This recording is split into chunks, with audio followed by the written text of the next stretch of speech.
Okay, good afternoon, everyone, and thank you for joining us today.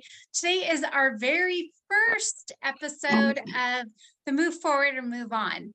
So a couple little housekeeping items before we get started. Yes, everyone is on mute right now. That's part of the webinar format. And once we get going, I'm going to unmute or open up the option for you to unmute yourselves so that if you do have any questions of our expert panel today, that you will have the ability to do so. So thank you all for joining us and being with us this afternoon. A great way to start your week on moving forward or moving on.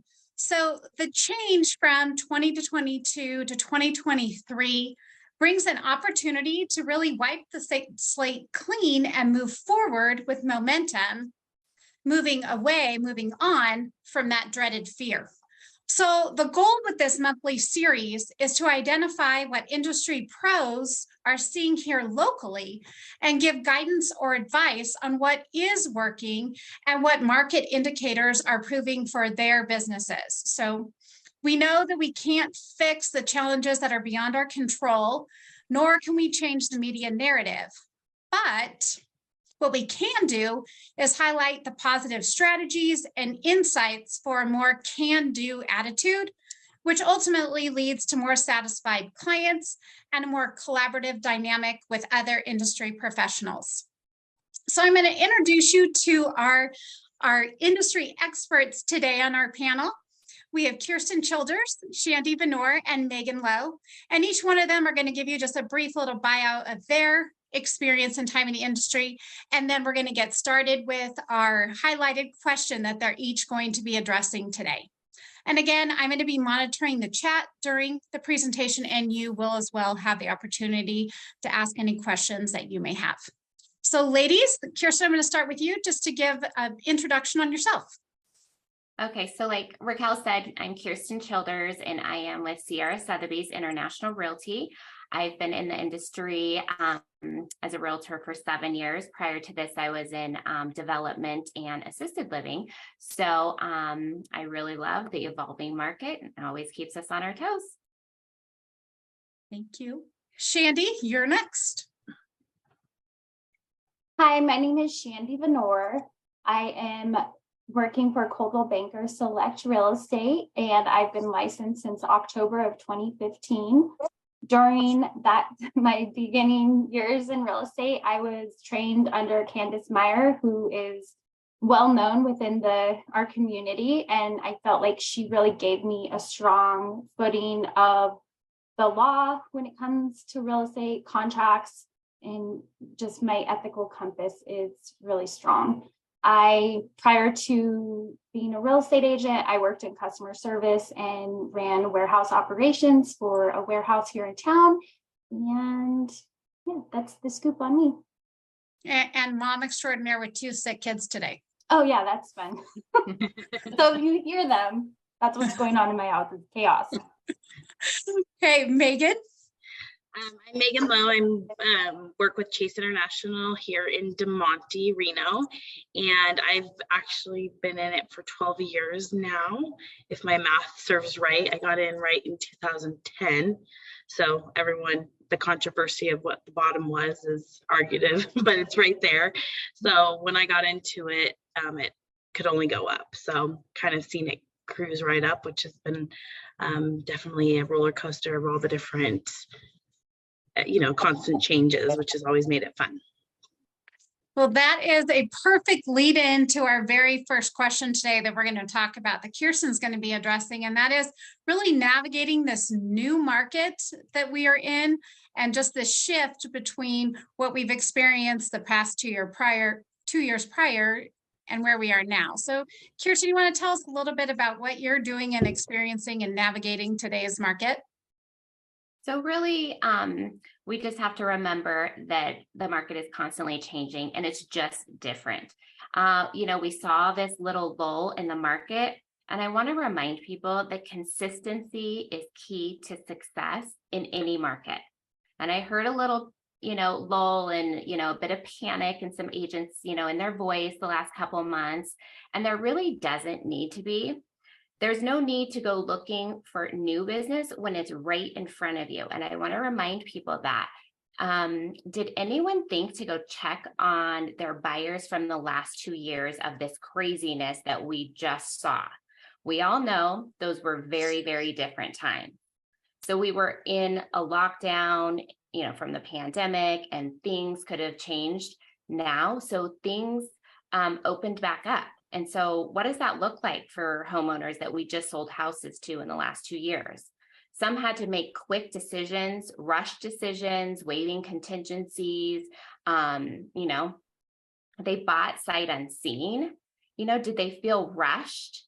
And do they love that home that they thought was the one?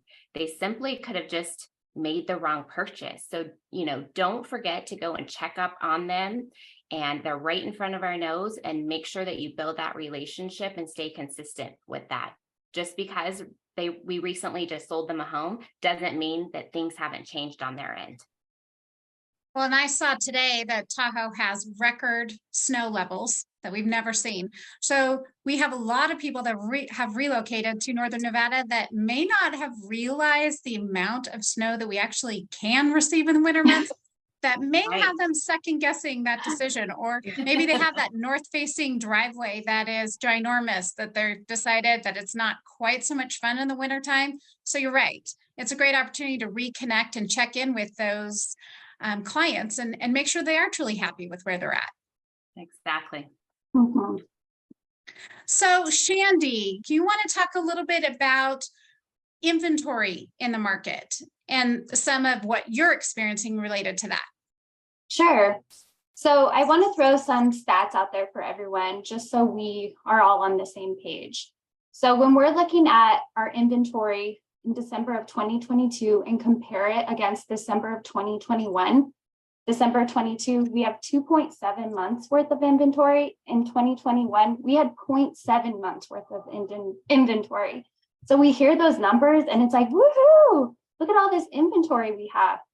But when I look at it, I'm digging deeper and I'm seeing that total sales year over year is down a little over 40%.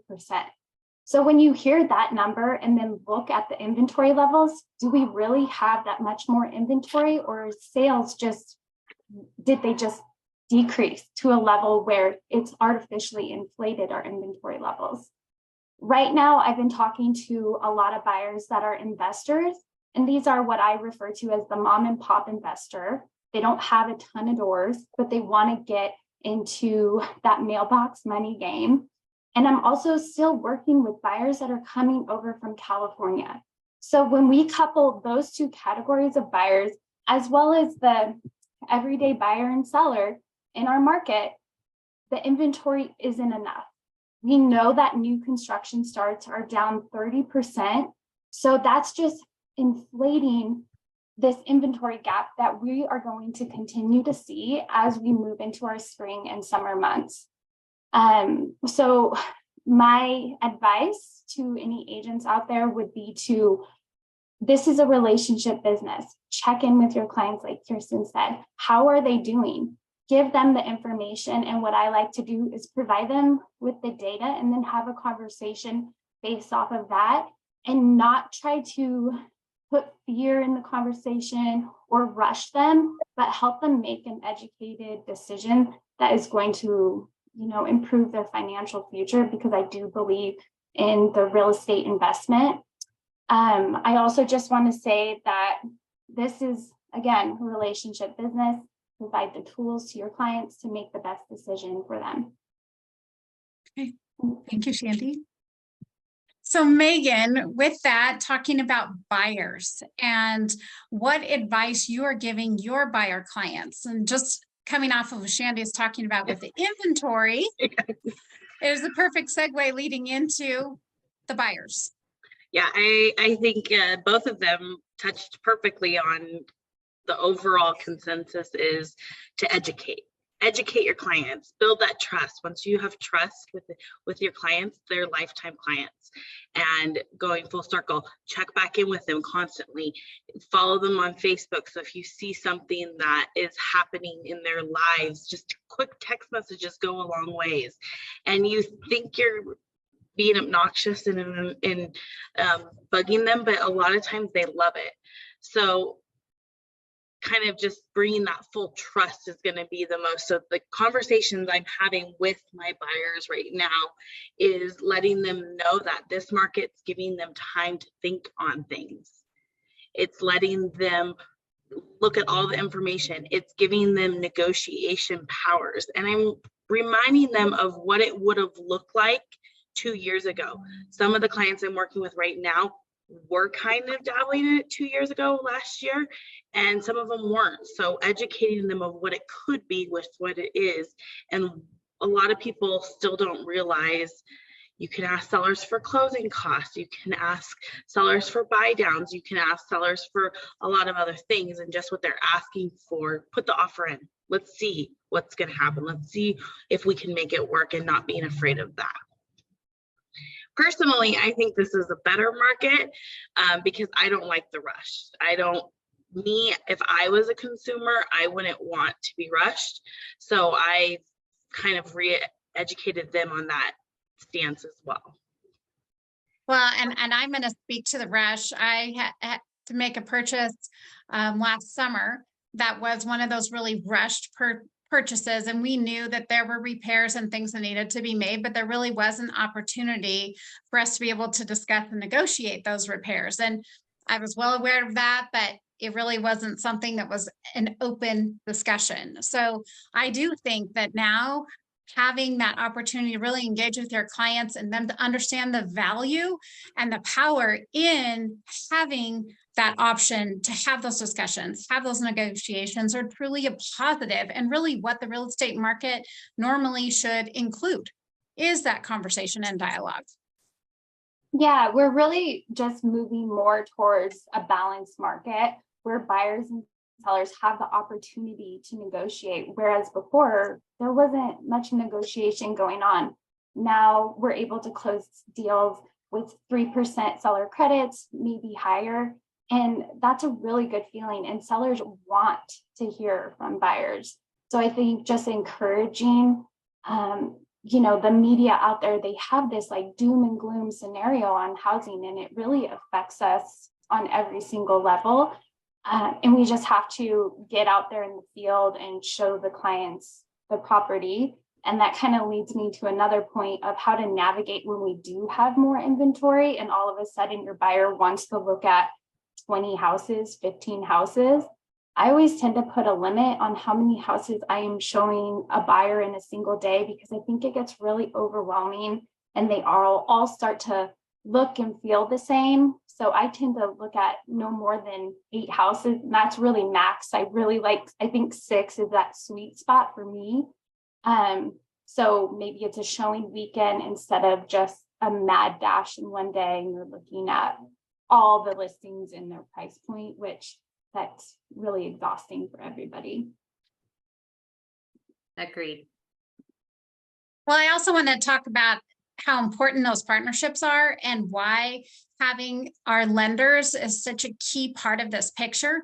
Because as you're showing your clients these 8 homes and you're looking at these different negotiation terms, those lender partners are what really help that picture and looking at for your client the best case scenario. And maybe the higher price isn't necessarily a bad thing if they're able to negotiate those terms. So those partnerships, relationships are also a very important part of this overall picture right now in the new market, looking at these different inventory levels and also in providing those buyer educational pieces. That's a good point. And for the last 3, I've had to call the lender and go back and forth like 8 different times before we submitted an offer. And also just going back to the basics, reminding your clients that you may be approved for this much, but as long as you decide what's the most comfortable payment you are worth, then work backwards. And then it's not a scary market, because that's the most important, is that constant payment. So as long as you stay within there. So that's what I've really just keep reiterating. And as agents, just reminding them of don't look at what you can afford, look at that payment, and then that never will change. And then that's not as scary with whatever the market would do. I agree, because that is they know right where their sweet spot is from a monthly payment standpoint. So that is a great place to be. And then being able to look backwards from that rather than projecting an overall price and hoping that it fits within their scenario. Yeah, this is a relationship business, and just having that open line of communication with all the parties involved, the lender, the buyer, and absolutely the listing agent. We need to just start all communicating with each other like before. In that craziness, everything's over text message and get it done as quick as you can, but we need to get back to basics of just calling the listing agent, having those conversations beforehand before anyone starts spinning their wheels, and have a better understanding of what both parties are really looking for. Right. Just take a minute to slow down and, like you said, go back to basics and through the process. I think the media is trying to portray this whole fear of this market crash and what's going to happen with pricing and inventory, when in actuality, I feel like where we were at before was far more fearful. It was the race to be able to get those offers in, not really knowing how much over asking the offer needed to be in at, and what contingencies needed to be removed in order to have the offer even looked at. So that to me is far more fearful than now. Exactly. Well, and one thing, I mean, I'm sure not everyone on here is going to agree with me, because I know a lot of lenders are pushing it, saying, oh, just refinance later, refinance later. We don't know what's going to happen later. Right. So again, going with that monthly payment and just saying they might have the option, but I'm just seeing a lot of lenders push this like, okay, well, later you could, but like, we really don't know. And we're there we're there just to educate and not make that decision and push. And so, that's a big thing that I feel like could be worked on in our industry. It's just coming up with other ways to make them feel comfortable. Sure. And I think from a lender side, if they are pushing the refinance down the line, well, what does that cost? And what does that process look like? Because it's just better to know ahead of time before you're like, yeah, I'll just refinance. Like, well, what does that look like for you? What does that But some cost? of them are pushing free. Right.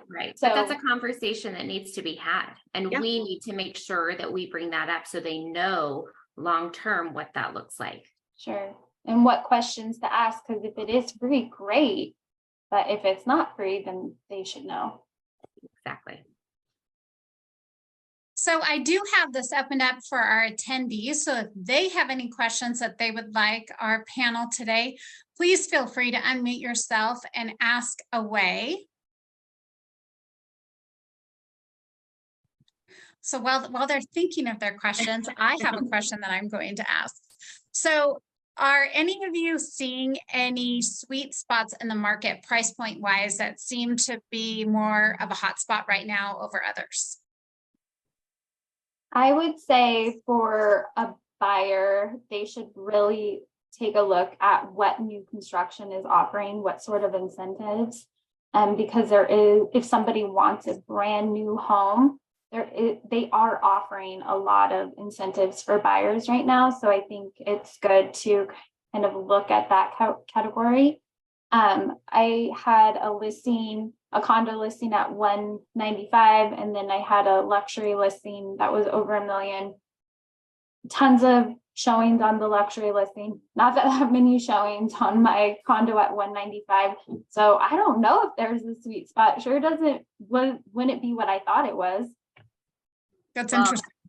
Yeah, and I'm seeing a shift as well in the stuff that's been sitting around for the last 60 days, which was through the holiday, through all of these snowstorms and everything like that. They're now getting like some multiple offers. I was just in one on Thursday with one of my listings, and I'm hearing more and more of that buzz just in the last 3 or 4 days talking to agents. So we could be embarking on another shift. Right. Well, this is the historic slow time. So now's the time to focus on getting the things out of the way, your CE classes, getting yourself organized, getting all that stuff, and don't let the little lull get you down. Just keep staying busy on other stuff, because we know it will pick right back up. I always say after Super Bowl is when things get busy again. So any day now. Yeah, or go on vacation. Yeah, I'm doing both of those.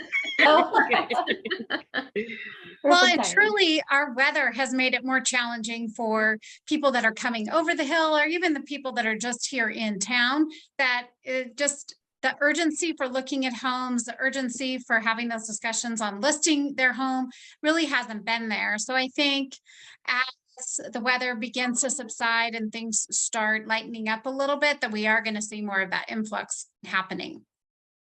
And that creates pent-up demand, right? So the people who visited for holiday and things like that, they're now going to revisit, and there's going to be more people out there looking.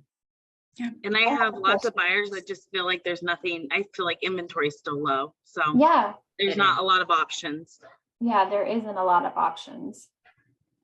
And I'm sure that all three of you have had clients telling you they're just going to wait until spring to list. Mm-hmm. Yep. Yeah. Me, when I was done and listed with some random. Okay, let's see. Do we have any questions? Hey everybody, this is Marika Moore. This is awesome. Thank you so much for being here. I have a question. So with all of this talk of the changing market, I have buyers, some that see the drop in price since last summer and they want to take advantage of it. But then I have some that are saying they want to wait till the prices get lower. And there's a point where I feel like they could stop getting lower soon, and I don't want them. I'm trying to balance between, urgency and not rushing them, but also letting them know realistically, we don't want to miss this part where they may start rising again. Show them how many pending went in their price point in the last month versus what it was the month before, so they can see the data and see what, like Kirsten's saying, where we're seeing multiple offers. I had multiple buyers that were waiting on a house, and we finally were ready to write, and there was multiple offers on it. I like it. Okay. Yeah, just educating Again, them. you have to educate them with data, because and they because like even though we believe they trust us, I mean, data speaks volume, so that helps a lot. Right. So as soon as those houses that you look at go pending, email them, text them, let them know that went pending now, that's off the list, that kind of thing. So they can see the momentum, actually for their own eyes. Okay. Thank you. I like that. And I would also communicate with the listing agent and see, like, throw out a number and see if she would go back to her clients or write the offer and see if they counter you, because maybe they're in a position where they would accept a low ball offer, because we really haven't seen prices go down as much as the media and buyers were hoping. Mm-hmm. Yeah, prices are maintaining, they're holding, and sellers are maintaining. So yeah.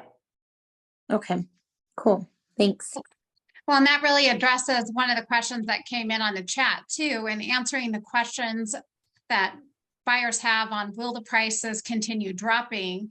And that's the thing, we don't have a magic crystal ball, but like you said, taking the data that's out there to be able to provide that information to them on really what is happening right now.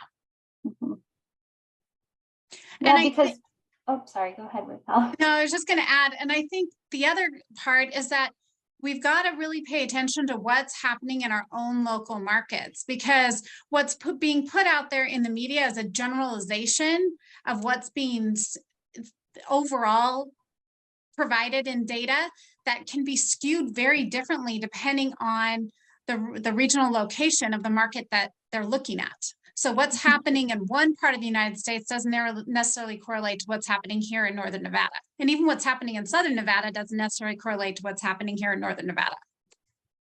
Right. Right. And I would say also, when you look at the data, we're seeing that properties are selling for 96% of their sales, their list price. So that speaks volumes to what the buyers are actually willing to purchase a home for.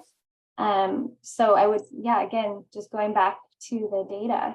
Well, and I think it's where people say, oh, prices went way down. They're just not getting, sellers aren't just getting like way over asking. Right. So prices are still maintaining. They're just not getting way over.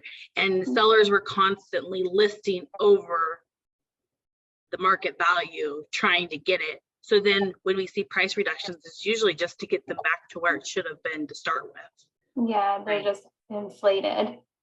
And you have to And remember, from a seller perspective, they haven't lost a ton of value if they've had their home for a handful of years.